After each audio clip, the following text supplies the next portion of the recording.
Who's watching a cartoon? My daughters. I'm home alone. My in-laws are coming in today, and I had to put them in their playpen and put Mickey Mouse on and hope for the best. I'd get in the playpen if they had Mickey Mouse on. I I've haven't never- heard the word playpen in a long time. I didn't know parents still did use playpens. Oh yeah, well I have twins, as you know, and not like normal twins, like very crazy twins. So they have to stay in there. They love to climb everything, so that's really the problem. How old? They're gonna be two this July 22nd, actually. God bless. Thank you. They're gorgeous, but they're a lot of work for sure. Cal, are we still in Greece? Yes, I heard you before when you said it too, but my son just turned 2 and he's off the walls too. But I don't have twins. God bless you, Jennifer. Hi, Callie, these But he was 2-year-olds. I had an aunt, this was a million years ago. I had an aunt who had two sets of twins in 1 year. Oh my God.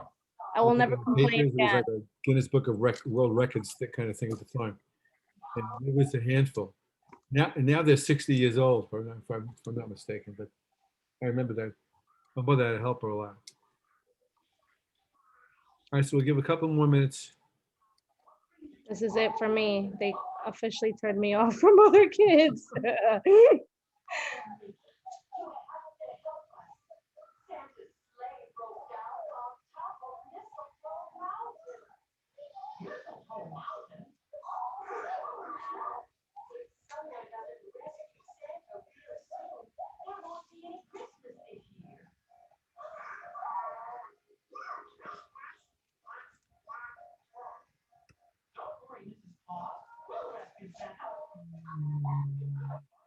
All right, I'm going to start to share. Folks are going to have to catch up with me. I am recording this so that I think I should. It's supposed to have done it at the beginning. I forgot. So enough said. Can't go back and redo that. All right, I'm back on my agenda just for a few minutes, just to get us moving as Yenny is working to put you into your breakout room groups. I said today we're going to try to do phases 3, 4, and 5, at least 3 and 4, but we'll see how 5 goes as such. And I'm going to walk you through that PowerPoint that I used last week. They also gave you quite a few things on the handouts, which I don't see on my Blackboard. I don't know why, but for some reason I don't see them on the Blackboard, but I know I put them up there.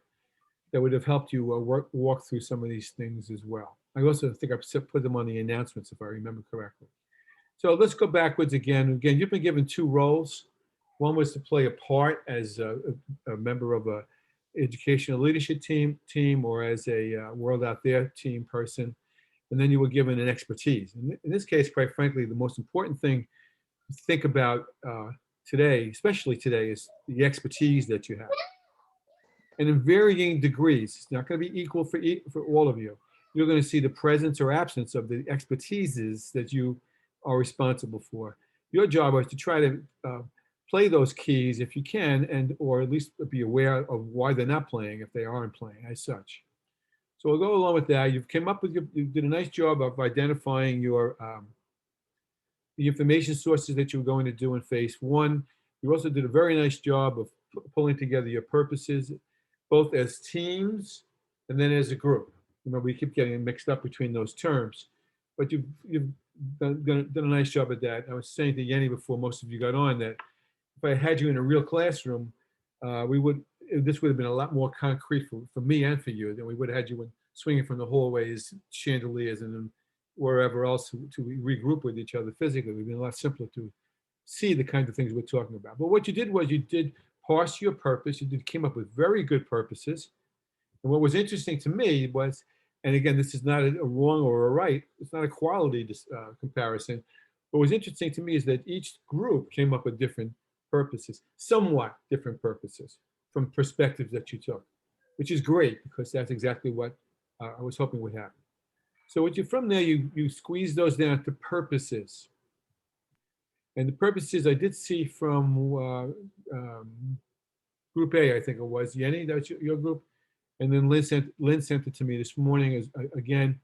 So we saw that we saw that purpose squeezed and honed down even that much more.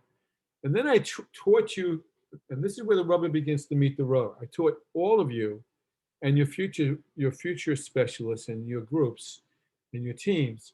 I taught all of you two skills. Really, I taught three, but the third one was kind of willy-nilly, and that was trend analysis.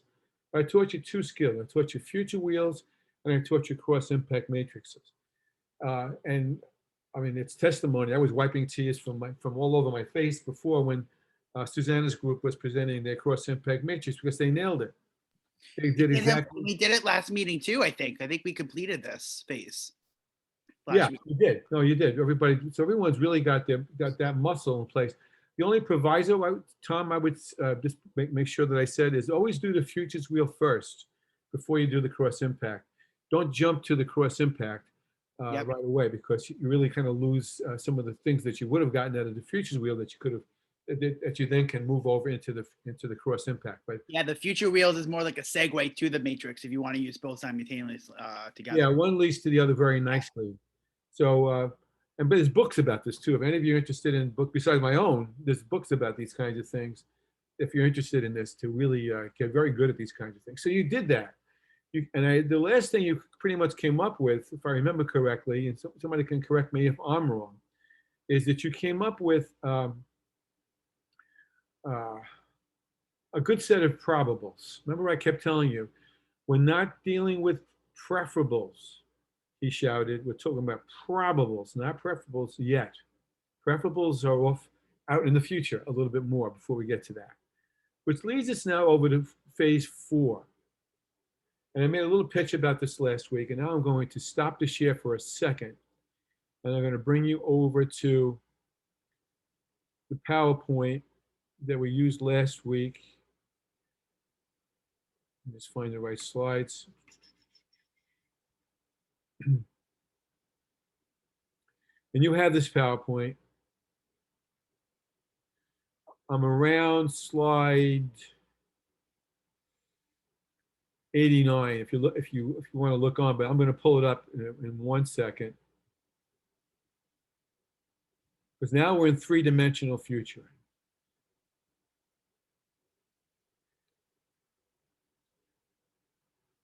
I'm trying to decide if I want to make a change here. No, I'll leave it at that. Leave it alone for the moment. Yeah, I do. Yanni, forget those breakout rooms. We're going to do something different. I apologize. Okay? What we're going to do is put them in a 4 random groups. Doesn't matter where they were. Can you do that for me, please? So what we started to say last week was that we're going into what's called 3-dimensional futuring, which is deeper and more powerful than 2-dimensional futuring, to put it as simple as that. I talked about some different processes that you could use. And I said that there was one that we were particularly going to concentrate on, and that would be transformative scenario planning. Now, I didn't pay Thomas's group to come up with their hypothetical futures, but what they did was a scenario, and well. So that one group, at least wherever you may be, as you get sprinkled among some other people, understand what a transformative, and understand that word, transformative scenario planning process is, where you begin to write a story about a future that you think is probable. But to make it a little bit more arbitrary, what I did was, and I did mention there was different kinds of ways to do this. I'm going to slide through some of these things. And we said, well, each group was going to write a story. There are stories about what we call plausible futures. Hear the word plausible. Hear the word plausible. So if you want to say that the Martians landed and made the world right with the COVID crisis, some of us may settle for that nowadays, the way things have evolved. But the short story is these have to be plausible futures that you're going to write. And what you're going to do, and I'm only going to give you about 10 minutes to do this, he smiled. You're going to write a plausible future, but I'm going to put you into 4 groups and assign you that quadrant that I assigned you last week. So we're going to skip over some of this. You can take a look at this on your own. This is pretty good material if you want to learn how to do this. If you ever run a group of any kind like this, and we'll stop there, and I'm going to stop that share. And now I'm going to go back to the lesson agenda. If I can find it. And I can't find it. Where is it?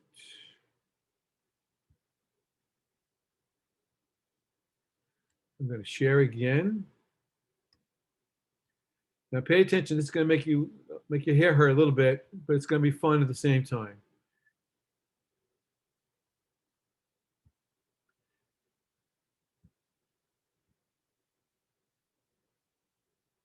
Good afternoon. Here we Oh, are. you don't need to hear this. We No, went through that's the, something. I had a cold. I had a cold that day when I did this. And I had a beard too in those days, but I don't do that anymore. Start that again.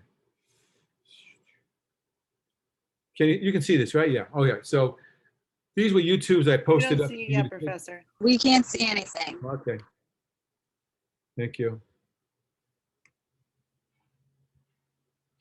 Got it? If the Yeah, that's good. video you're trying to show us, not yet, you have to just close down your Google Doc and then the video should be in the background. Okay. Just do the yellow. If you minimize it on the yellow, then we should see the background. That? No. Yeah, click it again. I don't know if it didn't work. Let's stop the share. Let's go back to lesson agenda. Except it's not here now. Give me a second.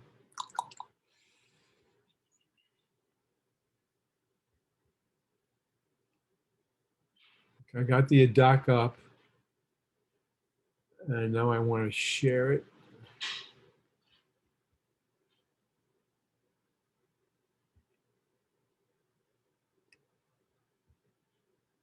Yes, no? We see the doc up. Yes, the Yeah, document that's is good. up. We're good. Thank you. All right. So these were some videos I put up for you to take to learn more about scenario design. I mentioned to all of you when I sent this to you over the weekend to try to watch them, but I wasn't putting a gum between your eyes. And what I'm going to do now is put you into 4 groups. Now, hear me on this. You've been in 2 different groups for now, A and B, and then you were with 2 teams within A and 2 teams within B. Now I'm remixing you as a whole class into 4 groups thanks to Mrs. Mercado. And what she's going to do is, what she's going to do is she's going to divide you into 4 groups. A group A, a group B, a group C, and a group D. Now, let's do that first. And then if we did that, can I speak to them as a whole with a W, or should I do that? Should I give the directions now, Yanni? Give it first the directions and let us know. I can just easily just say what room is, like room 1 will be quadrant A, room 2 will be quadrant B, room 3 quadrant C, and then room 4 quadrant D. Is that okay with That's you? fine. That's fine. Okay. Now, what you're going to do is create a story, a probable story, not necessarily a preferable story. You're going to create a probable story that captures where you've been placed. Okay? Simple as that. You can just write a story and say, here's what happened, ding, ding, ding, ding, and you can do with the hypothetical future model that Thomas and Alyssa and Lynn and Susanna put together. It was excellent. You can do something like that. Something quick and dirty. You can do a quick newscast. You can do an obituary about the death of your district or not as a result of not working with the COVID, you spending their money wisely. You can write a letter to the past. You can write a song, and I'm serious about that. A poem. I just realized that alchemy rhymes with Yenny before, so that's something we could make something out of on that count. But what you're going to do is create a scene or a scenario or a story that captures where I've placed you. Then you're going to present the scene to the whole with a W. Then we're going to vote on the one we think is most plausible. Not necessarily most preferable, most plausible. And Tom has his hand up.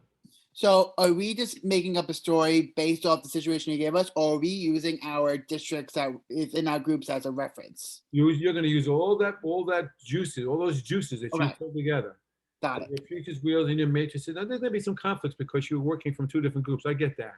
Yeah. Try to melt them together somehow, Okay. and that's where we are. So Yenny's put you into 4 groups. I'll give. Let me leave this up. Just to be sure, you did want these to be random Yes. groups, okay? Not like our teams, correct? Right. Okay, all right, well, they're ready, so I'm gonna go ahead and open them up. Wait, I'm just gonna, earlier, Professor, you said that you thought we should at least be within our groups, right? So we don't get confused as by our, Yeah, I made an executive decision on that, Lynn, because of the time frame. So I've mixed all of you together. It's Okay. gonna be a little bit of a cross current, but your point's well taken. Believe me, I know that it's well taken. Thank you. no problem. Yeah, Yen, Okay. will you finish? All right, I'm gonna open them then. Okay, now before you open it, I remember now, your group A is, you've got a lot of money, you got more than the $20 million that I've given you. Nobody cares. That's group A. If you're in group B, you've got a lot of resources, you got the money, and everybody wants to do something. Okay? Group C is, you've got no money, you got the money, you got the $20 million, but that's kind of tight. And nothing else to use on top of that, and nobody cares. Or it has low will, let's put it that way.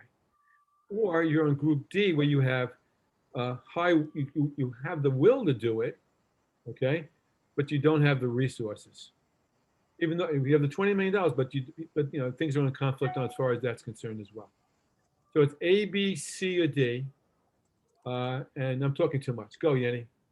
Okay, they're all there, and I sent a message to everyone with what it is, so, okay. Okay, you're on your own, guys. I'm giving you till 6 o'clock. Write a story to present to each other. Should take about a couple of minutes to present that. I'm not looking for, a mini series here. All right, just a presentation that you can make out as far as what you see the probable future would be. Let's go out to 2030, just to give you a date to work with. The district, or no, let's go with now, 2021, that is ready to move forward on the expenditure of the monies and the issues that I've given you, the conditions that I've given you. On your market set, go. 6 o'clock, we come back as a group.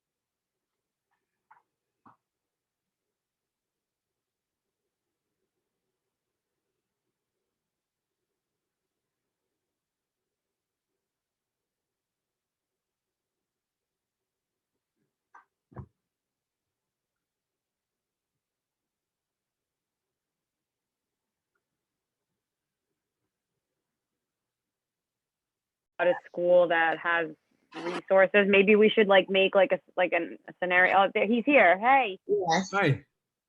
Hi. So we're just a little bit uncertain as to what our task is, making a story, but based on what? Okay, what group are you in? Or A, high resources, low will. So you have money, Yes. plus the $20 million. You have your own district resources or school resources, but you have a condition where the stakeholders have a low will or interest in transforming or changing the school. Now, what would that future look like? Okay. Give me one idea. Let's play with it. Does the future look like? Well, you have to I would think you'd have to work on building the relationships with your staff members in order to get them to increase their interest and their will to do what you want them to. So let me play with your head. That's great, Amy. Or would it say something similar to that Stony Brook situation where they don't want to open up anything different? They kind of just want to keep it academically? That's up to you folks to work out, but what you need to play through, and you're not wrong or right. I understand, I guess we're obviously working with a hypothetical. Would it be successful? What, not successful, economic something in necessity. between? Would it be a meh? Would it be successful? By successful, I mean, would you really transform your district? Or would it be so you guys work that piece out. I don't want to interfere too much on that. Okay? Is that helpful? Did that help? Hello? Yes. Thank you. I'm leaving. Okay. Bye-bye.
Come on, get it.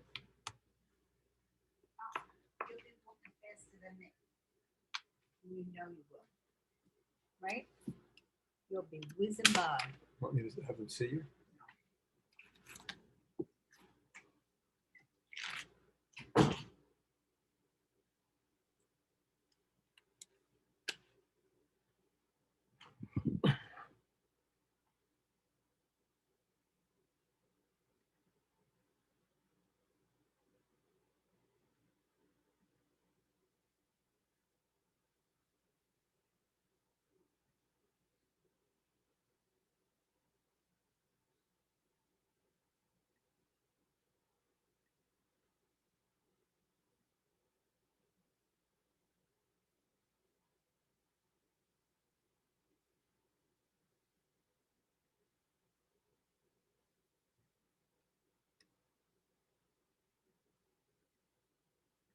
Got it. And then I don't know like how, let's see, should I share my screen with you or did you get the Google Doc? Oh, Got it. do you want to share it just so it's easier, or is that okay? Yeah, I'll Okay. share. Thank you. Oh, it doesn't allow me to. Oh, I can maybe try to help you do that. Who are you? Alyssa? Yeah, Let me try. Alyssa. No, I don't know how to do that. I'm sorry. that's okay. Just look at our. We can all just look. Yeah, that's fine. All right, so which group are you? You're group B? Group B is, so I mean- oh, you got the cream puff one. You got all the money you need, plus, and you have people who want to do that. Now, what future would that look like? we were talking about, we're kind of going to start backwards, like we're talking about the end goal. So, oh, good. All right. So we're just saying how, like our students would be active members in the community. They would have jobs in the community based off the courses that they took in class. And then the like, academics of the terms would be, am I echoing? A little bit, Did you hear that? I don't know. a little bit echo. I don't know if anyone wants to add. I don't know why I'm echoing. Yeah, I think we're just going to try to enumerate what 2031 looks like in terms of the economy in our community is booming. Students have stayed there. We successfully helped students complete college who were on that track. We've successfully partnered with local businesses to make a vocational education available for students who are on that track. And so we're just going to start there, start at 2031, and then work backward each year. Like, I like what that. did we do? What did we do? What did we do? Let me play with your head, and this is really unfair because we're talking about 9 minutes to go. Let me play with your head for a second now. So what happens to the tortoise and the hare sometimes? Is the tortoise and the hare fairy tale Mhm. make any sense here? Could something go wrong? Always. Yeah, Play what with if they that. spend all the money and nothing works? See that? I tell you, Tyler, pay attention to Tyler. I love being the devil's advocate. Well, that's necessary because you really you have the cream puff conditions, but it doesn't mean the cream puff conditions are the ones that necessarily are the most probable, because you need to And think that's- about those kind of things. That's the best way to piss off a community. You spend a lot of money and don't show results for it. There's a dissertation in that. I'll see you later. Good job. I'll see you at 6 o'clock.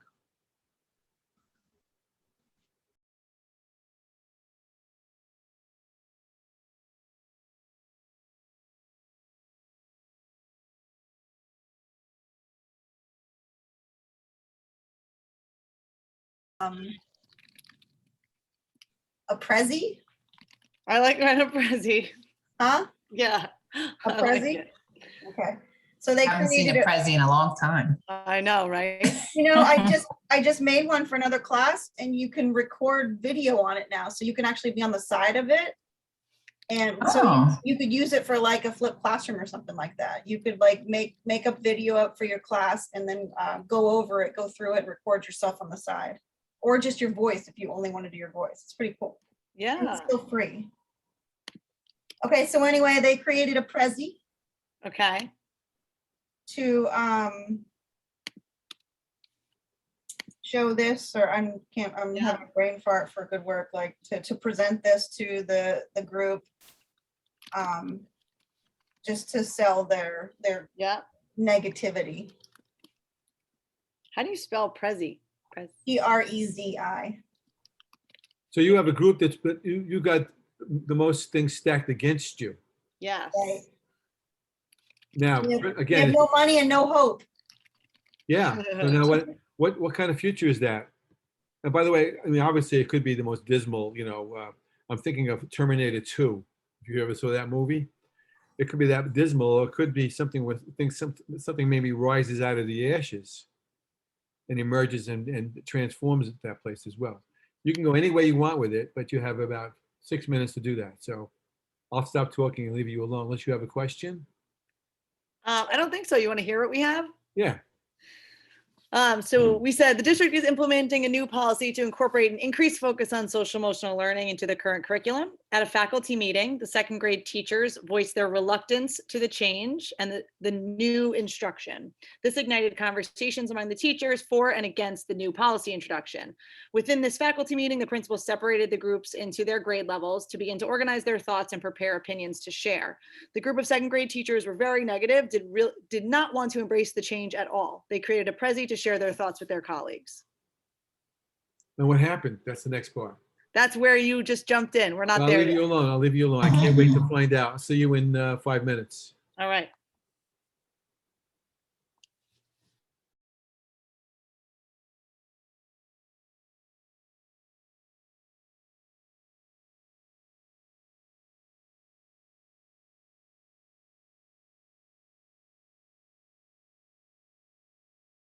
At a board meeting too. Oh, that's true. Yeah, that's a good idea. Yeah. Yeah. Dr. B. Had the idea. Hi, Dr. B. I think you have the most interesting scenario. Low, Because we have no money. low resources, high interest. Yeah. Begging and volunteering. We're begging. So what is that going to look like, up the road?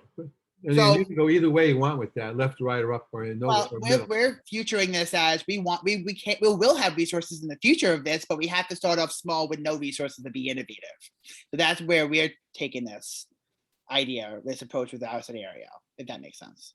Okay, now what's a yes but to that? I'm not knocking the idea. I think you're right. Correct. by Yes, the way. yes, but Yeah. What's the yes? What's a yes but to that? So what if it's, yes, great idea, but the community is lacking the support? Then, Well, they have high interest though, so there's high interest from the community. So opposite, if the kids aren't interested? Is that a yes? But I don't know if this would apply, but I know that, and I'm sorry, this is Coco Melons, I swear. It's not Donald Ducks. But I know like a lot of times with crowdfunding, and I've done it before, like through Donors Choose, or like when you have like businesses that are willing to help you, sometimes the schools can give you a hard time. Like I know I've had that issue because they have to still somehow, Dr. B, you probably know this, get it like board approved. It still has to run through, like, I don't know the back channels that well, but I know that that can be an issue. oh, the red tape, the red tape. Yeah, and There is I've red tape. also like, I've had businesses that have been willing to donate food, like when I do my cultural, you know, like cultural heritage events, and then the principals are like, well, in order for them to donate food, you actually have to fill all these forms out, and you have to make sure that X, Y, and Z is being done, because if not, and someone gets sick off the food they eat, then we're gonna get sued. So like, there's all that back process that can make it, Yes, but there's so many other systems and Yeah. rules and guidelines that that's going to be affected. And throws a blanket over the goodwill. Right. What's the word? It discourages. which is so frustrating, but it just proves the point that like, you know, education is like a business at the end of the day. Yeah, and what all this- the volunteering and the support might be good and the current motivation, but it might be ephemeral and fleeting, and then the program can fizzle out. I mean, if you have funding, you have a paid professional teacher and a program established, it's just more official and solid. But you gotta, you gotta be innovative for sure. And this So is you the have way to do it. organize it right. So I need to sustain it. Yeah. So I think it's about finding the right people to take charge of this. So if if it was us as a group, like trying to find people, like it would probably be like an interview process to see like who can. That's really what I was help gonna us. say. Create maybe some sort of survey, who's in it for the long term. Yeah. I'm going to give you 3 more minutes. I cut into your time, but then I'm going to call you back real quick. So just thank you. Go with the flow on. Good job.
Okay.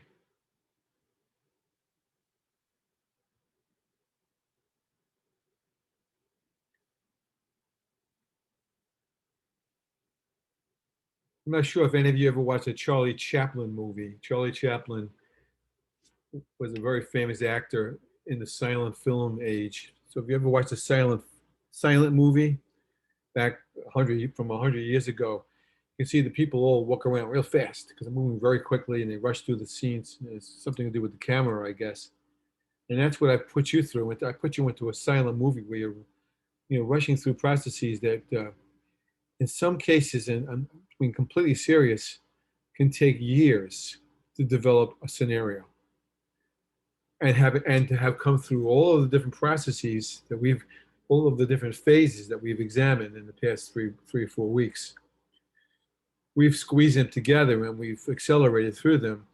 And you've been wonderful as far as marching with me and overlooking some of the disparities between some of the things that we were trying to get done. I was saying to a couple of others, and I'll stop whining, which is my wife says I do way too often, is had I had you all in a face-to-face class or with more time in an online class, we would have been doing even many more things associated with this. What you really have done is what I would call alchemy light, but you've done a wonderful job with that. So here's what we're going to do. We're going to start with group 1, or group A, I guess we would call them. That would be high resources, low will or interest. Please, if we had a little more time, I'd have you question each other and probe some of your points. But I think we're going to cheat on that and probably overlook that. And what group A is going to do, and then B, C, and D, is they're going to present the scenario that they envision, the probable scenario that they envision as a result of the conditions that I placed them in.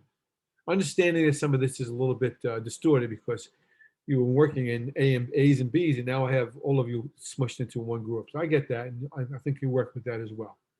So listen to each other, and quite frankly, I don't hurt anybody's feelings. We're going to vote on the scenario that's most plausible, most probable in a few minutes. And again, I don't want to have a big long dissertation. Give me a couple, just do what you did, and we'll go from there. So who was group A, please?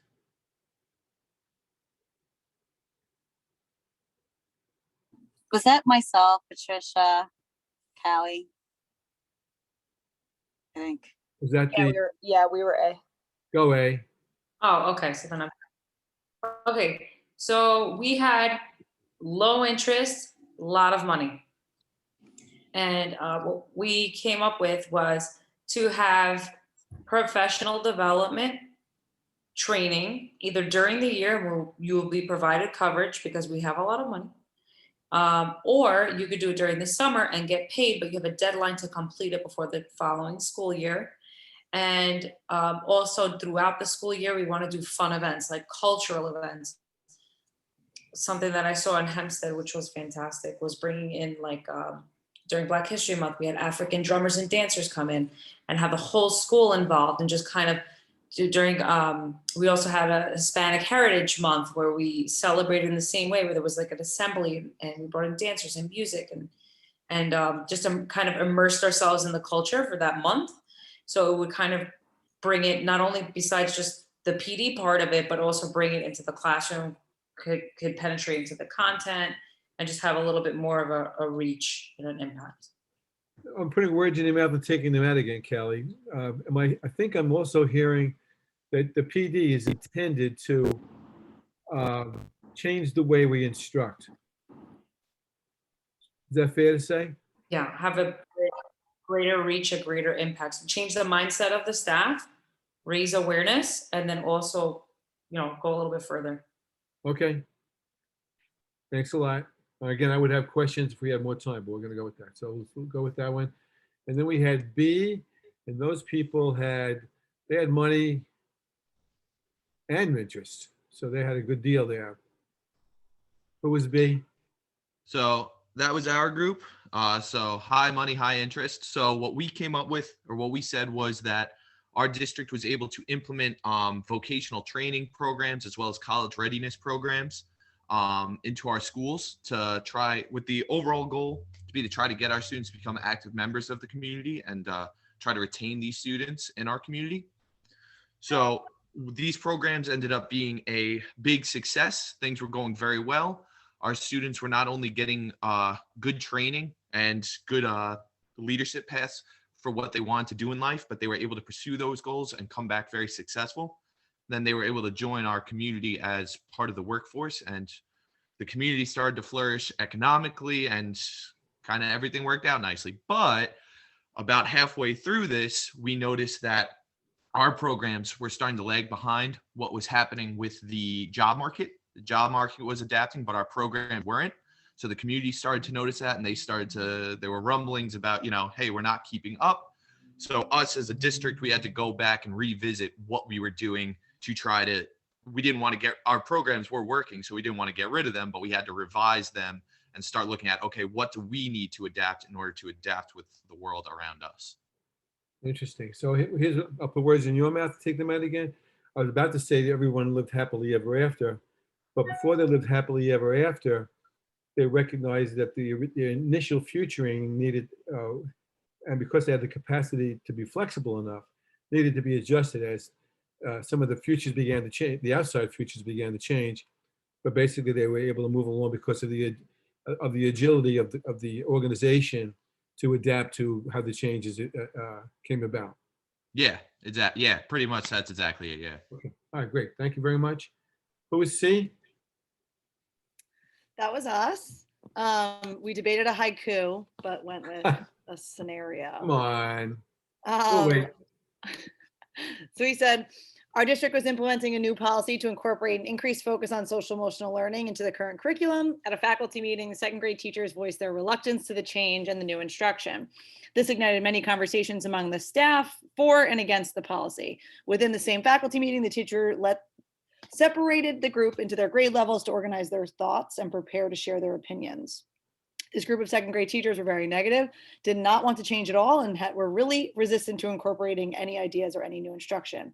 They created a Prezi to share their thoughts with their colleagues, highlighting all the cons of this new policy. Cheers. And then more tears. We kind of actually spent a lot of time talking which way it would go, went back and forth, and I might, tag team Susanna in on this one. But we said, obviously, it could go one of two ways for this group. We could stick with what would normally happen and everything would go really poorly, and you might, the teacher would go back to the principal would go back to upper administration and the board and say, there's a ton of teacher pushback. I can't get anything. We don't have money to bring anybody in. We don't have any teacher that wants to do anything. What can I do? And there's the potential that it would just, kind of kaput there because we, again, are low will, low resources. Or on the other end, I'll let Susanna hop in. We could kind of go a different route. We talked about how the principal would have to get into that Bowman and Deal frame of mind, and think about like a political, he's crying, look at that, tears. Wait. High five. Wait, you ready? Watch this. Well, when I do that, it's. So the district leaders, we were assuming this would be building wide, this is in our building, the leaders would have to, be in that Bowman and Deal frame and, thinking probably politically and human resources and being able to know their staff, know who has what strengths and which one of those people can like reach across the aisle and try to pull people in. And we also figured that we would, since we have no money, we'll give incentives for our teachers to model different activities that to in a faculty meeting to try to make it, engaging and fun and talk people into going along with it. None of you are old enough to remember this, but I may mention this up the road. Think about, none of you are old enough to remember this. I was just a kid when these were out. Think of the Mickey Rooney, Judy Garland movies. Maybe you saw on in Christmas time, people when the general or somebody was going to lose his farm or his hotel. I think I was Bing Crosby and Danny Kaye actually in White Christmas.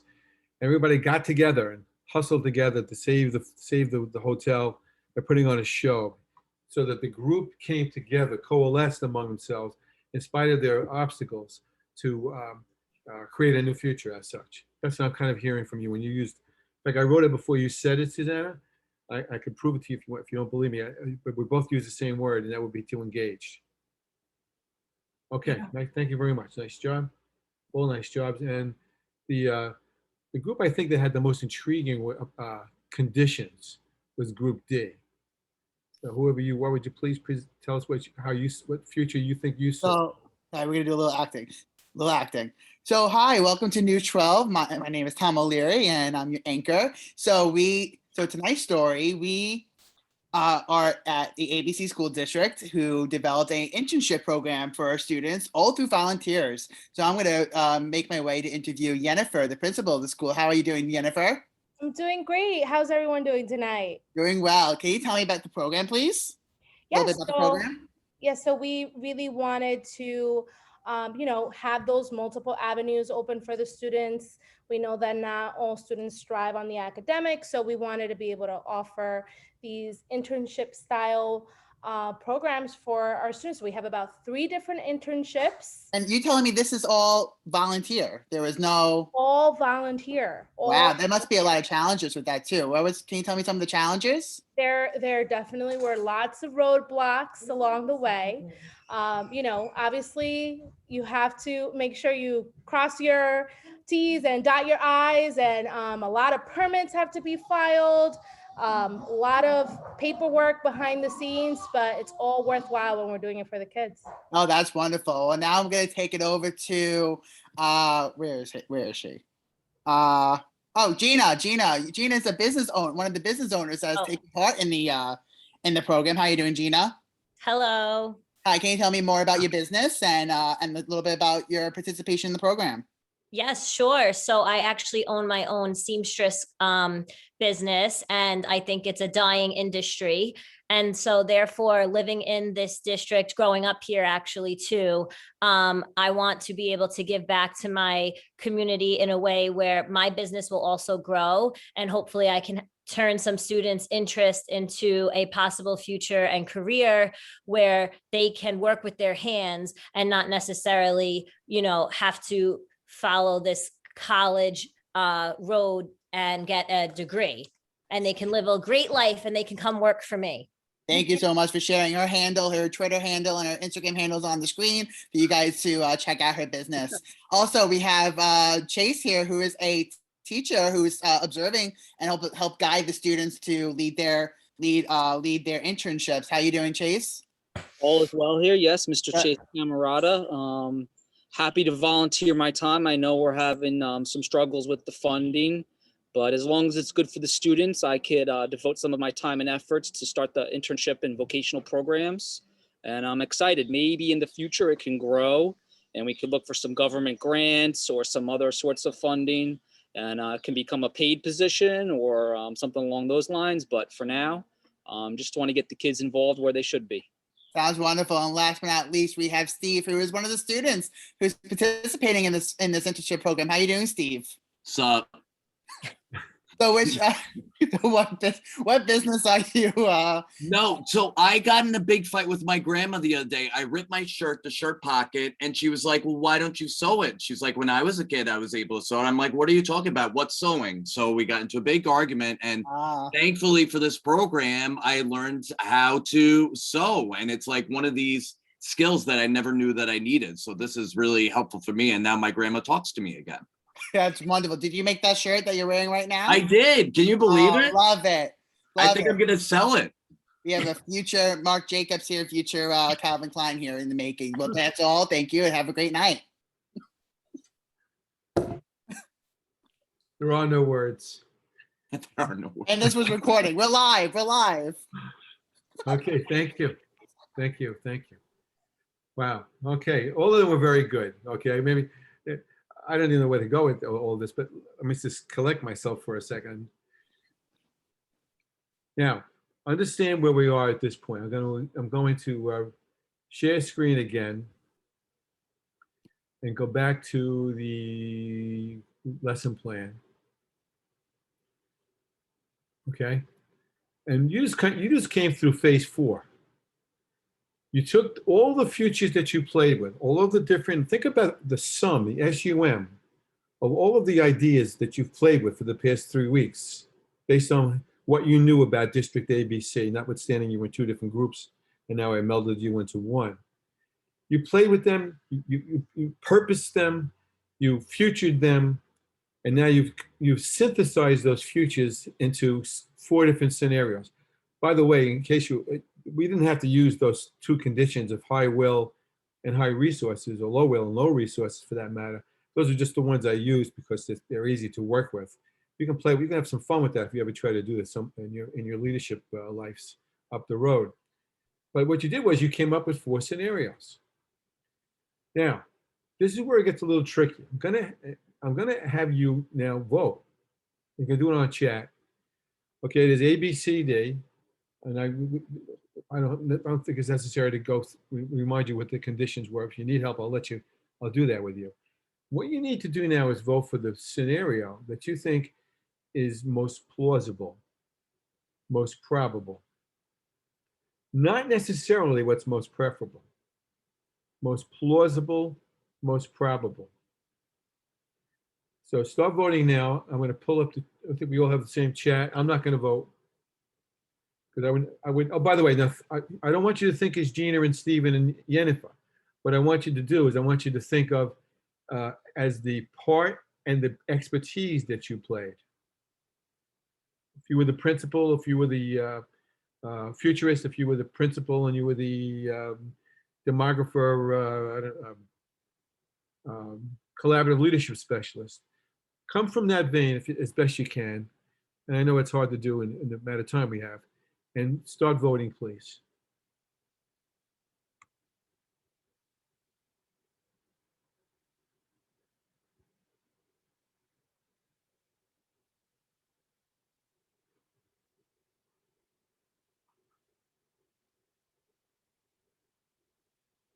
Yeah, you vote in chat.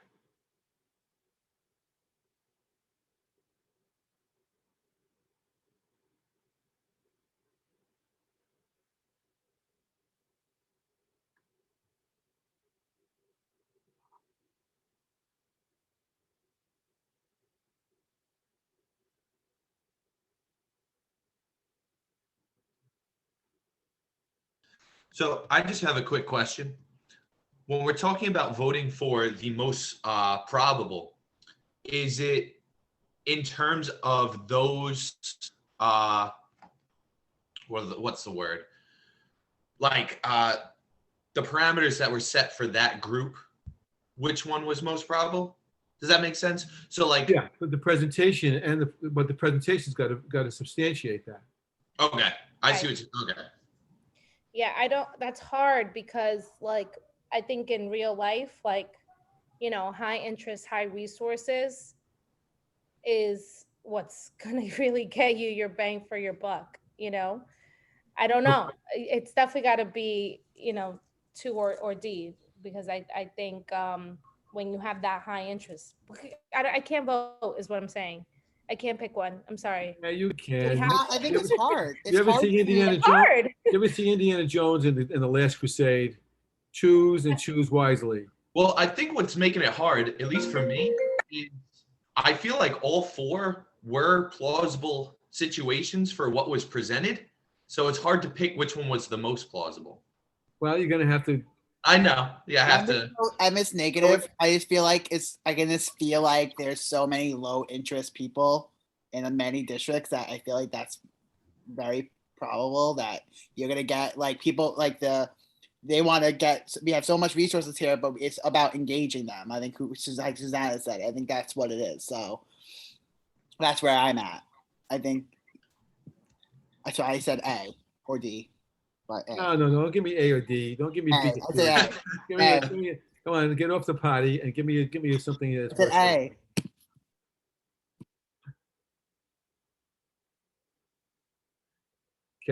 Callie is still arm wrestling with me here. A or B, A, B, C, or D, Callie?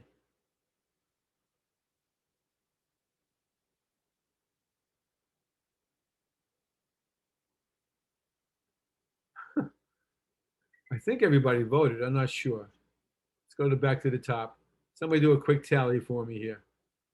I got a D and an A, and I got an 8. Tom, which way did you roll? I said A again.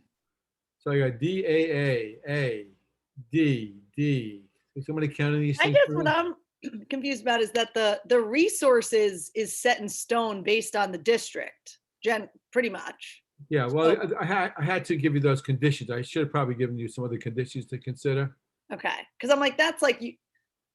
That's I feel like I'm just randomly picking one. Then you Don't know what I mean? randomly pick. Pick one you think as in terms of the clarity or the plausibility of the presentation. Okay. Somebody carry these for me. I think A is winning. It's a nice spread, though.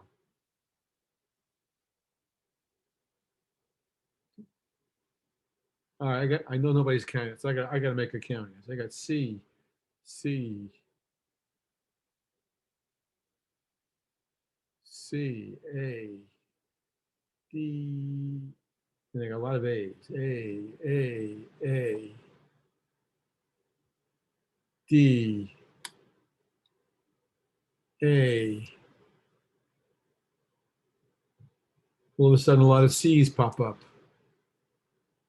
Sean, oh no, Jamie gave me a B or a D. Come on, Jamie. I did D. I revoted after. D, all right, thank you. D, Mary said D. I'm going to give it to A, but by a hair. So A is the one that wins, in air quotes. Now, A was high resources and low will. Okay? Now, that's the probable future that you, as a group, and you, by the way, again, you're really distributed. I'm even afraid to think that if I recounted, it might not be A, but I'm going to go with A. Now, this is where the rubber meets the road again. This is vital for you to consider in terms of making you edufuturists. And that would be, is the probable future, let me change the word. Does the probable future align with what you think your preferable future is for District A, B, C? Hear me again. In other words, do you like the probable future as a preferable one too? Don't vote, just tell me what you're thinking.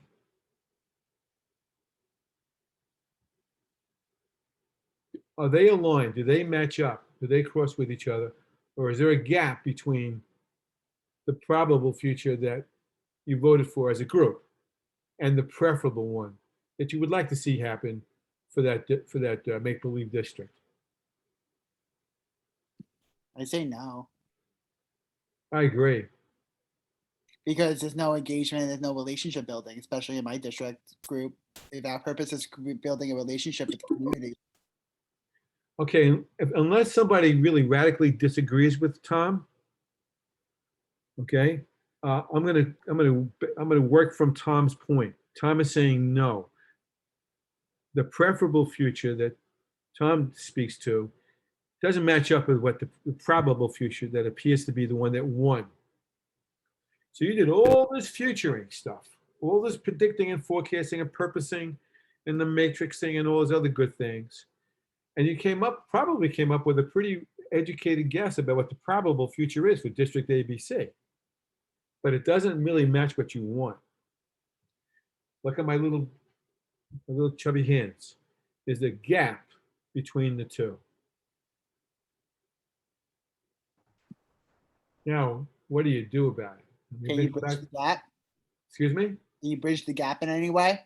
Amen. So let's go back and take a look at that. Not necessarily amen. I take back my amen for the moment, Tom, because you see where I'm taking you right now. All right. Now we're in phase 5. Okay? And it's only in one line. I have enough time to pull anything more together with that. So phase 5 is you vote, which you just did. We're doing a mini debriefing along the way. And here's the 2 words. And I'm piggybacking off what Tom said. And I'm assuming what Tom said speaks to the majority of the group. Okay? If somebody violently disagrees with me, this is, please feel free to say so. But for the moment, I'm accepting Tom's point of view as everybody's point of view. That you're not satisfied with the probable. You don't like probable. It doesn't match what you would like to see happen in that district. Now, here's the question. You're the superintendent of a district like that where you see a halfway crummy probable future on the horizon. After all this analysis, what do you do? Do you accept it? That is to say, do you adapt to it? Or do you try to transform away from it? I'm not asking you to raise your hand or volunteer your point of view. I want you to answer that question between your ears. If you were the superintendent or the principal of a building or a district where you saw the probable future going somewhat south, a lot of work, and you're not so sure what's going to come out of it, you saw that as the probable future, but you know that's not what you want. What would you do about it? Would you adapt to it? Would you do what Kim Fry's group talked about earlier, about pretty much going along with the party line on keeping a crappy teacher in order to keep your job?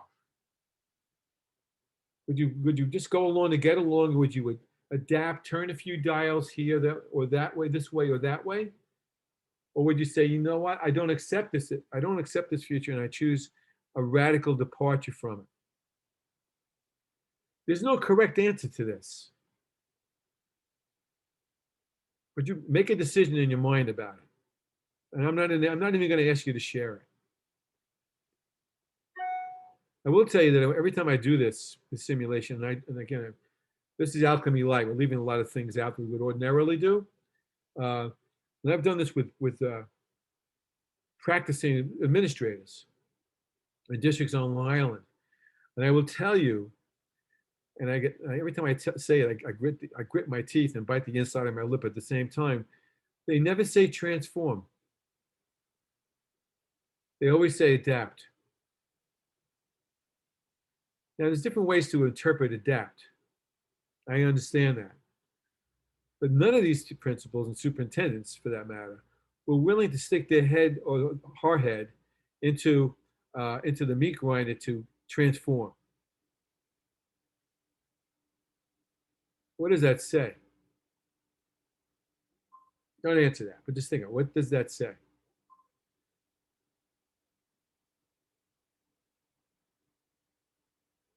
Now we'll head over. I'm not going to show you how to design. Oh, let me make one point before I move forward. And I'm skipping this point for the sake of the 20 minutes that we have left with each other. But in your first semester, when you did the what did they call that thing? CPA or whatever that was called, in a big project at the end of the semester, and you all did a terrific job at that. You created an action plan to remediate an issue or issues that you saw. In either case here, so I'm assuming you know how to do this. And by the way, the PowerPoint shows you how to do this even better. So you got to go back and look at the PowerPoint to really, put the icing on the cake. So I'm assuming you know how to do that. But in either case, you know how to design. You know how to design on an adaptation level, and you know how to design on a transformation level. You know how to do that. But there's a slide in the and I'm not going to pull it up now because I'm getting tired of pulling up slides.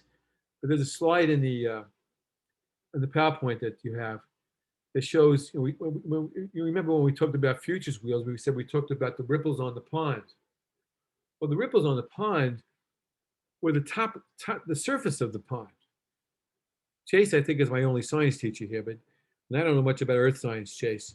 But I suspect that a pond's a bad example of currents, because I don't think there's too many currents in a pond. But there are also ripples beneath the pond. And those are the ones that you want to change to be a true change leader. So what you need to do is to go back, and I'm not giving you an assignment. This is something you should do perhaps in another course or along the way, or if you want to continue with the conversation with me across the summer, I'll be happy to do that with you. As soon as I got back from Space Mountain, he smiled. But in the end, what I'm talking about is this. I just came up with this morning. I'm very proud of this. This is me, Bernardo, being self-serving. In the end, true leaders want to create preferable futures within the collective intent of the people whom you lead. Let's say that again. I love the way I said that. I'm very proud of this statement. You want to create preferable futures within your collective intent of the stakeholders you lead. If they're not interested in creating preferable futures with you, you're doomed in the beginning unless you've come up with some very creative ways to bring them under your own tent. In the end, what your desire to do in alchemy, where you want to transform lead into gold, how to create preferable futures within the sum, the SUM, of the collective intent of the people whom you lead. Culturally, emotionally, psychologically, even the people who were the guy from Kim's school who didn't, or the woman from Kim's school who was cutting out of her own classes and deserved not to get tenure. How do you engage, to use Susanna's word, them to drink the Kool-Aid, to come under a collective intent? And you do that through an organic design, not through a boxes and squares design. You do it through a jazz ensemble instead of an orchestra. Enough said. So I applaud you folks. I'm really, really thrilled with what you did. Let's debrief for a few minutes so you have something to put your teeth into when you try to do the two-pager. Now you can do the two-pager, Christopher Simetti, not before, he smiled. Because now you're in a position to really process the vibrations of what this activity was all about, and draw the deeper conclusions from it that you couldn't have gotten until you got to this point. By the way, I'm talking to myself as much as I'm talking to the group. I don't want you to think that you failed if you chose adapt. You didn't fail. You're just going with, go back to Susanna's point, you're going with the political realities of the frame you're working with. But does that mean you mean to change it? Or mean to accept that reality in terms of what kids need for a 21st century education, which some of you did speak to in some of your scenarios. So let's talk real. I'm going to stop the share so I can see all your handsome faces one more time. I'm going to put you in gallery view so I get to see everybody all at once. And I almost want to start with you, because Jimmy, you're up on my upper left corner. So I am going to start with you, and I'm going to go all the way down around to, I think the last person, not by intention, is Jennifer. And each of you is going to give me a point of view about a lesson learned from the simulation, and what theories or what theories you think you saw in operation. So you're going to go fast, and you're not going to be wrong yet, Jamie. And I apologize for making you first, but somebody had to go first. I feel like I need a minute to think about it. It's like too quick. Take a minute. I'll give you a whole minute. Go ahead. Oh wait. You want me to go first? Yes. I want you to go first. Okay. I'm going to go back to you, Jamie. Okay. It's something we talked about that you brought up from our class. I guess it was last Wednesday, the last time we met, that why change is so challenging for people and organizations. It's because we live in an if-then world, which you talked about as two-dimensional flat thinking. So I really like this approach of teaching. Look at I like the approach of three-dimensional thinking. And what I'm talking about in my response paper is just training people to start thinking that way. Because if you just like pass by conversations like on the street and even in all our school buildings, that's what it is. It's an if-then statement. So if we come in day one and start training people how to not think that way, think three-dimensionally, I think that could be the starting small point for big change in the schools. I always want to stop there. I'm not sure I want to hear the rest of it. I didn't pay Stephen to say that, but that's pretty damn good. Thank you, Stephen. Great, I could go now. I had my Go, minute. Jamie. I had my minute. I'm good. Good. The whole idea of futurism, I think that was like brand new to me in a way. I'd never really thought about, the future of the education world and with the community.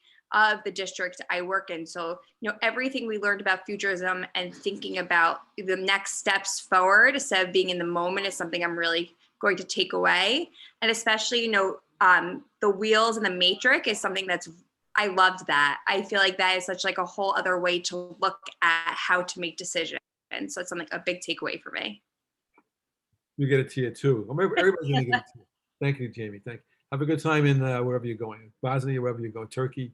No, you're going. Croatia, thank you. Go to Venice, across the way. It's right across the way. No, I should. Tyler? Sorry, I was writing down my response because I didn't want to forget, but I'm here. So similar to what Jamie said about futuring, to me, when futuring as an idea, it was first presented, I remember you brought up the whole pandemic and how schools were not prepared and because they didn't future. And I sort of disagreed with you on that. I was like, I don't know how you could prepare for something like that. But now going through this, I've started to think of futuring not necessarily as preparing for one future, but better preparing yourself for all possible futures, which that kind of let me see things a little differently. So that I think was interesting and definitely changed my point of view on how you were describing it at first, and now looking at it and saying, okay, I definitely get that and agree with that. Okay, I want to read you something, Tyler, because you're a coach, I know. I want to read you a quote from, I don't like the guy, but he's the best coach I can think of. Bill Belichick. Ready?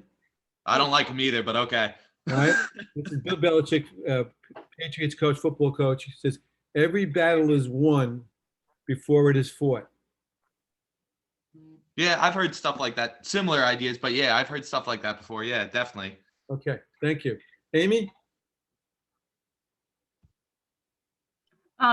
So I feel like just on a like very simplistic level, one thing that I really not only enjoyed but found value in with the alchemy process was just how much like everyone has to bring to the table and how everyone has different perspectives and just how valuable it is to work together as a team when you're trying to figure something out. And that like oftentimes someone will say something and it'll bring out something and it would bring out something in me that I wouldn't have thought of before if they hadn't said it. So it's just like this constant like reworking your ideas and your thought process like based on what other people's perspectives are.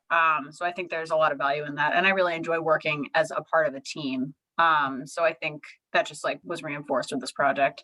That's a great point. And collaborative leadership is really about coming up with a common sense of reality among a group. Individuals each have senses of reality, and somehow you have to figure out a way to make it a common one, a collective one. And Right. That's a great point. So there's collaborative leadership theory to think about. Mrs. Gina? Hello. Yeah, going off of what Amy just said, I find myself, even when I'm, collaborating with other colleagues, I often find a lot of people come to the defense very quickly and they're kind of putting themselves in their own box. And they're like, well, in my experience, this works or this didn't, or what, in my classroom, this is what we do. Whereas after going through all the different, roles you assign to everybody and the different perspectives people bring to the table, I'm going to really take away and really put myself in other people's shoes before I, open my mouth to contribute to a conversation regarding, a student's placement or whatnot, or from the administrative level as an aspiring educational leader, to kind of really see all sides of it, because there's, sometimes I don't think there's ever just one correct answer either. More often than that. So Senge's dialoguing, Covey's seeking first to understand before being understood at some points that comes through. So here I'm hearing 3 or 4 different theoretical things coming out of the woodwork here. Susanna, please. You're mute. I agree with everybody. But Okay. I mean, I really like the last 2 responses. I also am enjoying the collaborative piece of it. And like Jamie said at the beginning, is like, I never really thought of the whole futuring aspect of it, like it's not that you don't plan for the future, but planning for you when you plan for the future, you generally tend to plan for positives. You don't always think about the negative aspects of what could come. So I thought that the whole alchemy project was awesome, helping you think of that. Happy to do. And also, I don't know, I think that was it. You know, I like I said, I really like the collaborative piece of it, and just the whole idea of futuring and thinking and having, you know, all the people involved, all the stakeholders involved at the table, making these choices holistically for the students. Thank you. I'm skipping Stephen. He was ready. Thank you for kicking us off, Steve. Tom? So one thing I thought about was I think you mentioned this a couple of phases ago, but the whole collaboration aspect of this, that, you know, there's going to be sacrifice. Like in my role, I have my perspective, I have my philosophy, I have what I want. But if you're working with so many people, developing a plan or action plan or anything in a committee, you either have to sacrifice your own, you have to have to sacrifice your perspective and sacrifice what you want for the benefit of the whole vision and the benefit of the whole purpose. And with that, if with sacrifice comes great reward, in my opinion. And with that, in the end, like you said at the end, we have our probable future, but is it preferable? And I said no, but how can we do that? And I think we did all this work, and we're just gonna stop and that's it. We're just gonna accept it and adapt. No, I don't want to do that. So I think going through this process, and as administrators, I think it's just important that we keep that mindset of we want to be transformative. We want to be transformative for the better. It's gonna be a process, but that's why we're here. We're here to do the work. So that's what I got out of all of this. Thank you. Francis?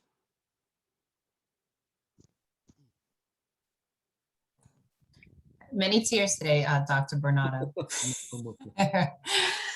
a lot of wiping. So first, I just want to say my first class, 501 and 502, I just enjoyed really getting to know everyone, and the opportunities to work in a group and collaborate with future leaders have really opened my eyes. So I appreciate that. Through this experience, I learned a lot. Futuring, lots of futuring, and how we have to work together and keep that mindset, like Tom shared.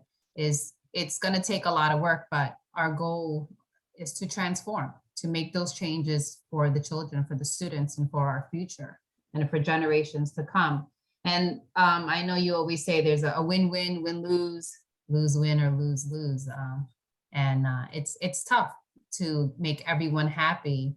But I think that that's our goal, is to future and to make these changes and not give up on things that are risky or things that might seem far-fetched or new, because there's a saying that says old ways won't open new doors or something like that. And I think futuring really opened up my eyes, and I never really thought about futuring years from now. I guess I was living more in the present, and it really opened up my eyes. So it was a great experience. I'm hearing a lot of systems with you too, Francis. Okay, a lot of it, but the systems pieces we haven't dramatized so much in this particular course, but clearly that's part of the issue, is the dynamic as well. Thank you. Lynn? Sure. So now, as many have said, I think the collaborative decision-making always stood out for me right from the beginning. A lot of just making sure you're bringing everyone's perspective in, and kind of the whole idea of needing all the perspectives, even if they're not the ones that you want to hear. They're sometimes the most important to get you to the next step, because it's, you know, the battles you're going to be fighting. And I think a lot for me was the aspects of an effective group. And when you talked about, like, and a lot of it was, I got lucky with reading your book also, because I feel like I got a double dose of this. But like power boundaries and setting goals, and really knowing what you're tasked with as a group is kind of the next step beyond collaborative decision making. And one of the other things that I think Carla actually said in one of our smaller groups was having the futuring wheel, or even the template, either one, as kind of, or the cross impacts matrix as your template, was always good for just conversation. Like, we weren't necessarily always just typing something in, but it just, the structure of that fueled conversation. And I guess that's what you're always looking for in collaborative decision making, is one comment that one person makes spikes another few comments and spikes another comment, and that beyond just feeling like we needed to fill in something, which is about creativity as well. Yeah. Yeah, absolutely. There's another theory at play, so to speak. Yeah. Thanks a lot, Lynn. Chase? Yeah. I was working as the systems specialist, and I agree with lots of the points about all the different perspectives and trying to get step in other people's shoes. And I'm really just amazed at how school systems operate day to day and make these decisions. Like for New York City to operate on the large scale that it does and provide functional education, I just think it's like a miracle sometimes. Getting back into the systems thinking, in Theory U, just learning that it's important to take time away from the academics and education and get to know people's backgrounds and their culture. Things like work retreats and field days, I think are just so important to just have fun, learn about each other, enjoy each other, so that when you come to making these big decisions, there's just a better foundation to jump off from. So that was kind of my takeaway. Thank you. I'm glad you read dramatized assistance premises. Mary? All right, so what I took from this is like learning can be tangible. Like I think that's what this was. It was like a tangible experience. Not in that you could actually hold it, but that it had like it's like what you want for kids. You want them to be able to apply these different theories and stuff to real world situations, and I found it so incredibly helpful. It's something I'm gonna try with my 7th graders, not this specific simulation, but something like it. And what I realized is that like, if you're gonna be a leader of a school and you're gonna involve all these stakeholders, you need to be like well-versed in all the different ways these people organize themselves. Like you need to have an understanding of systems and collaboration and whatnot. You need to understand the premise behind all of them, so that when people come to you and they're guided by something, you need to be able to like identify what it is that they are like fueled by, to better be able to like reach compromise and understand them. Thank you very much. Yvette?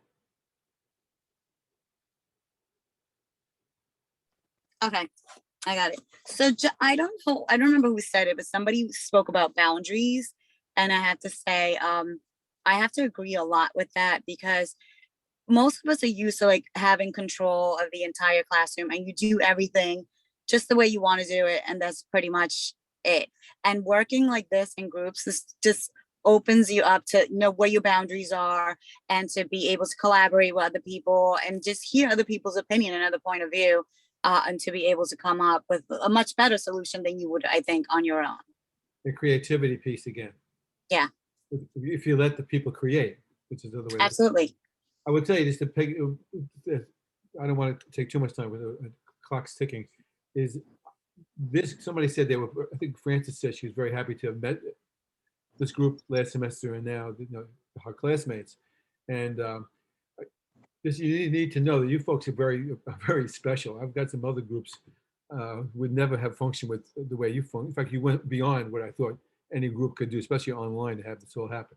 So you're a very special set of people in terms of rising to this kind of challenge and listening to each other's points of view and synthesizing them to make them something different. Alyssa? So I think everyone pretty much said what I was thinking as well, but I think the whole experience of the alchemy was definitely really helpful, and it made me realize how many different perspectives there are when considering any type of decision, and that so many people get impacted in different ways, and you really don't think of how many people are involved in so many different decisions in a community and in a school, and how it's so important to think of the end goal and think of how it's going to impact everybody and not just how to solve the situation. So I think using the futures wheel and the matrix and all that is something that I'll always think of when if I do become an administrator, and it's just very helpful to have that perspective. Thank you very much. Well said. Kelly? So I agree with like everything that they said. I'm gonna add though. So my cousin was just here and she did an admin program somewhere else, and she's finishing her doctorate now. And I explained this whole thing to her, and she goes, "Well, was it real world?" And I was like, "Actually, yeah, because you know what made me the most nervous was having to explain myself as a hired, educated human being to the board and the world out there, and what I'm about to do with your tax dollars." To me, that was like eye-opening that my administrators have to do that with their jobs on the line. So that was very interesting and eye-opening for me. Communication. What? Communication. Communication, and you really do need to be well thought out, as well thought out as we were, with going behind the scenes, putting it together, we have a Greek saying, liga ke kala, which means a little bit and very well, like condensed, and to present, I guess, to the board and whatever. And I feel like that's a huge takeaway for me, is keep it short, sweet, and to the point. Something I'm not good at myself, but I wrote it down though for the future. Thank you. Chris? I think one of the things that stood out to me from this assignment is just the idea that I think so much when you prepare you're trying to future and prepare for what could happen, you think about what the positive change you want to see happen. But I think the thing that the Alchemy Project really brought out for me is you have to prepare for what could be negative consequences that could result from your actions as well. I think people tend to think when they're trying to do something that they see as innovative, as okay, it's going to lead to this positive change. But I think you also have to think about the potential negative consequences of what could come as well. And that was just something that I really, really hit home for me from this assignment. Well, there's multiple futures. That's the issue. There's no such thing as a single future. There's multiple futures. And some of them are negative. And then you have to either let them happen to you, or we said this, when it comes to the futures, there are three kinds of people. People who watch it happen, let it happen, or make it happen. And you take it from there. Okay, thank you. Teresita, did you go and come back? I stuck around. I didn't want to miss this. Hmm. For me, I would say the collaborative work was key. I mean, it's like you said, I think us being all online, I didn't really know how this was all going to play out. But just learning how important each and every one of those roles are of the stakeholders and how much they really do bring to the table.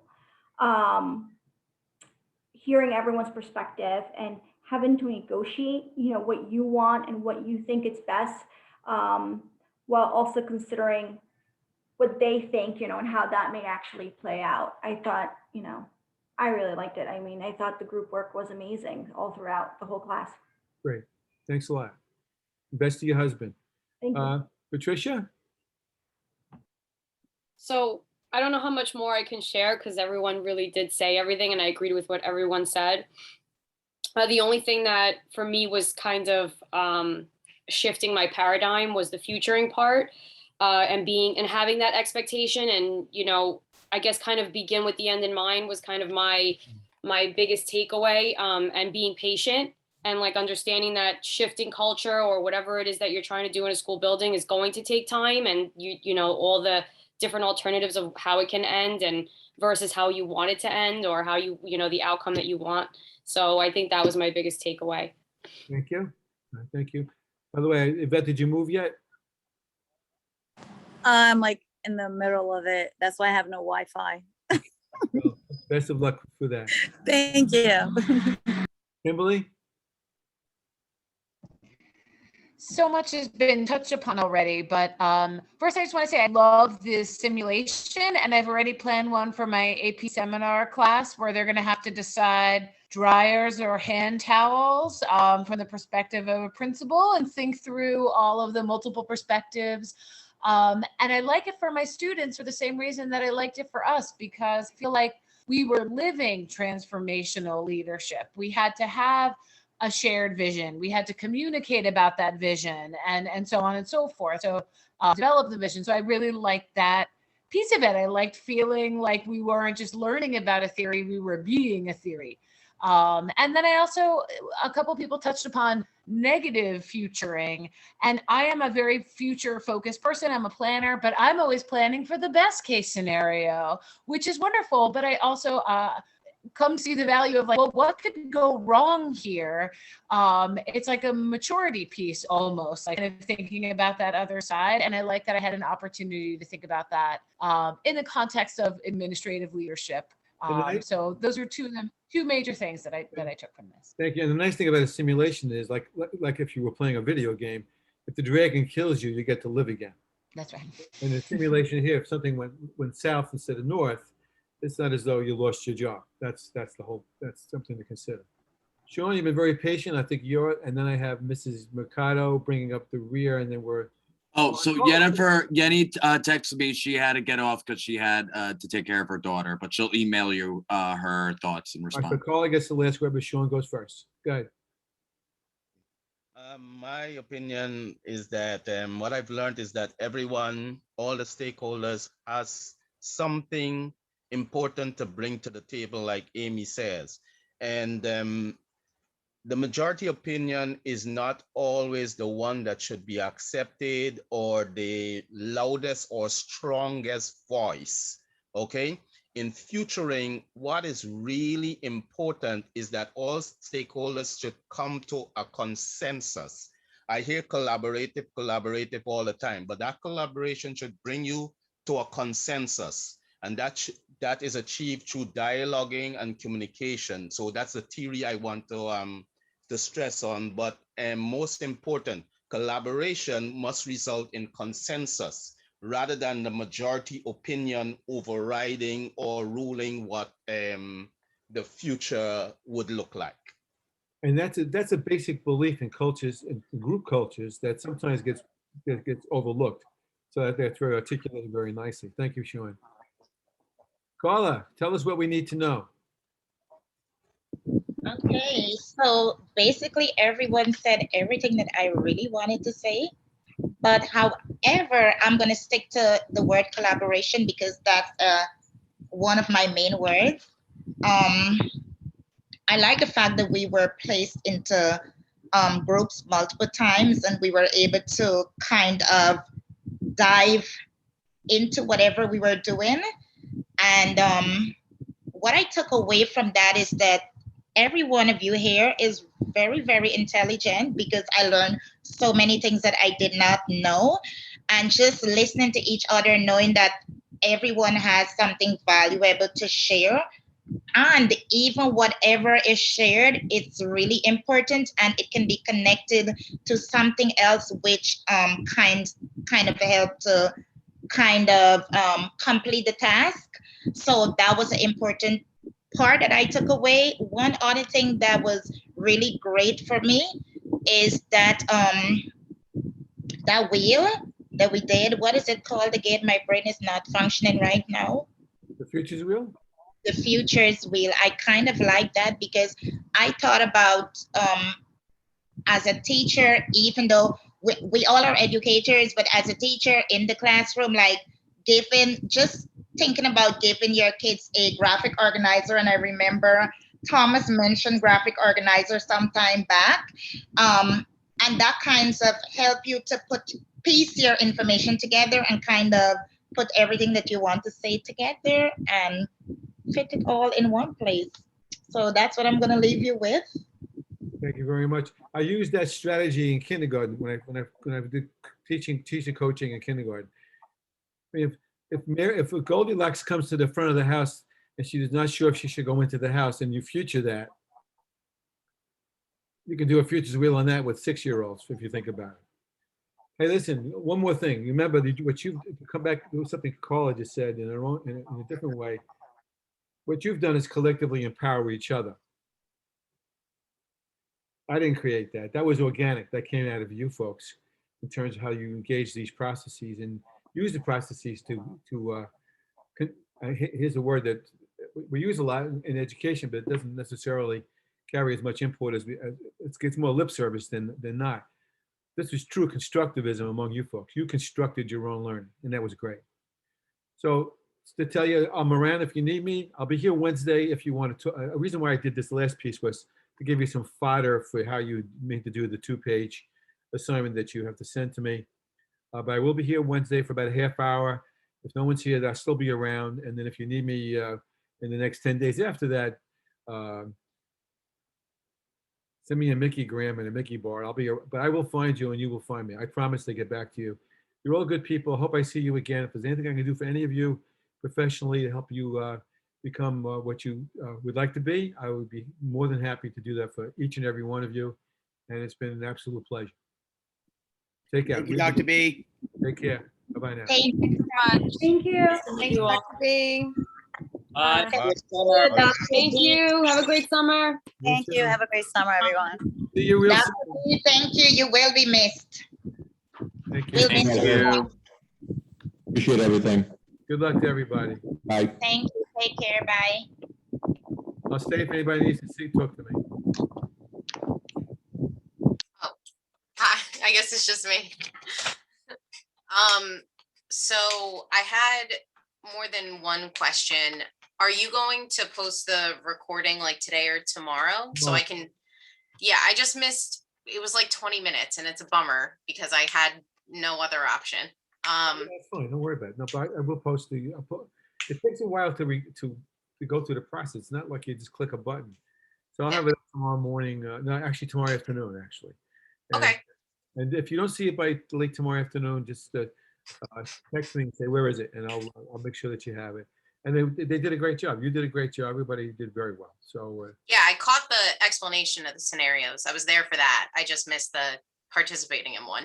But I did talk to my group earlier and we brainstormed like a couple just for fun. which one were you in? I wasn't in one. That was the problem. Oh, yeah, I came back when I saw everyone present, but I didn't get to. Well, now, if you're going to do something like that in whatever you're going to do up the road, we'll talk more about that when you're ready. That needs a lot more TLC than I gave today because I rushed it, but especially with a 7th or 8th grade class.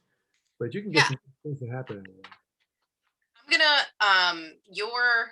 the email that you sent me and all those resources you sent me, that's what I'm going to start looking through now. Well, once I'm done with the paper, that's what I'm going to start looking through now because I'm very interested in it. I feel like this was so much more hands-on, and it's incredible that this was hands-on and this is like an online class that I feel like we're so disconnected, and yet this is the most hands-on like graduate experience I've ever had. So Yeah, it was good. I was saying this, Yenny, before. I said, if we were like face to face, I would have had you all over a building, laying it down in the hallway and doing all kinds of things. But this worked out pretty well. That really, one of the reasons why it worked out is because I had people like you in the class.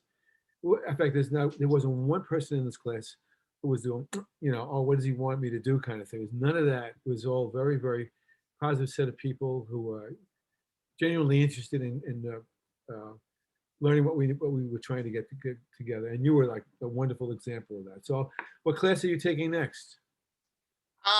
is there the third one of this? No. There's a district course I teach. I haven't been assigned to it yet. So I don't know what the next class is, to tell you the truth. Well, I'll take whatever one comes up next I've been taking some of the classes through Stony Brook at the same time, just because since I'm going for the doctorate too, 2.5 years just to do this part of it is a little too long.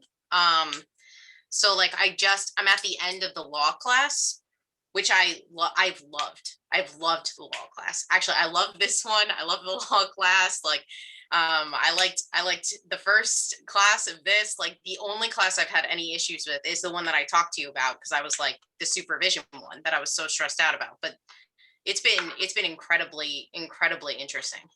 Great. Well, it should be. You're a prime candidate to make it all happen. I was talking to Anthony about you the other day. That's the other thing I wanted to he was say. raving about you. So I got this kid in this class. She says she knows you, but I can't pronounce her last name. But that's why I haven't called you by your last name since the first class. So I said, but she's a pretty sharp kid. He goes, yeah, she's really smart. So I said, yeah, she's really smart. So I wanted to thank you for that. I got like such a nice email from him. It made my week, really. I have so much respect for him. He's someone who's done so much, and so to get an email from him saying like, I heard that you're doing great work and you're participating very well. I also told him that you drank the Kool-Aid, and he hasn't drunk the alchemy Kool-Aid altogether. So I get pissed off at him once in a while, and we traded once in a while on that sort of thing. Yeah, I've been thinking more like just very broadly of how I would use it with my 7th graders. And I think the shipwreck thing, like the simulation is they're on this island, right? And a failure to do anything, like you said, will result in them being dead in like 3 days. So what is going to happen? And I'm going to break them into the teams like collaboration, futurists, and I think the other one that I thought they could get would be collaboration, futurists, and systems. Like I feel like those 3 they could get. Yeah. Yeah, when you're looking through the videos, I don't do a great job with it, but there's plenty of places to research this. The buzzword is gamification. I don't like the word, but that's the word. That's the buzzword that's out there. So what you want to make sure that and you'll see that in one of the videos, I think. I also ran a course on this, but you have to pay for the course because I don't control it anymore, so I can't give you. You need to quantify it somehow. So if the students make a choice, to bring the candy bar, but not the barrel of water, they get 1 point for that instead of getting 5 points for bringing the water, that kind of thing. Because there's some kind of arithmetic way to, not a logarithm or anything like that, but it's like some kind of arithmetic way to give them feedback on their choices that impels them to change their choices as they go along. So play with that. I'll be happy to help you with that. I love doing those things as you Yeah. I've been trying to figure out a way to like get kids to just be more excited with like reading. And I feel like setting up a simulation first and then like reading the book and seeing what the characters did and how it affected them might be a way for them to like have more investment. I'm smiling smugly. That's exactly how I would do it. Although some people would say the opposite. Some people would say, read the book and then do the simulation. But what that means is they already know what they're supposed to do. Exactly. You can't do that. This has to be a pre-reading activity. Well, the same thing with social studies. If you say, well, should Lincoln have brought the supplies to Fort Sumter, which is what started the Civil War? Well, if you know that he brought the supplies to Fort Sumter to start the Civil War, actually, to trick the South into starting it, then why were you bothering making the decision in the first place? But it takes time. The one drawback about experiential teaching is that it takes more time than just people saying, write that down. Lincoln sent the supplies to Fort Sumter. Or whatever book you're working with, this is what Goldilocks did, and then it's quicker, but it's not necessarily nearly as effective. So we'll keep talking. Yeah, that was great. Take care of that shoulder. All right. Yeah, I got a referral. That was part of what I just had to do. So I think I'm all set. It actually turns out it wasn't my shoulder. It was like the largest muscle through one side of my back. So it was like it felt like it was in my shoulder, but it actually went down my entire back, which is why I was struggling to move. A tear or a pull. It's not a bone. Yeah, not a bone. Not a bone. Well, Yeah, no, just there might be a tear somewhere in there, but like they think that it'll be fine. Good. Okay, Mary, it's a pleasure. All right. Well, I hope I see you again. Yes. All right. Bye-bye. Bye-bye.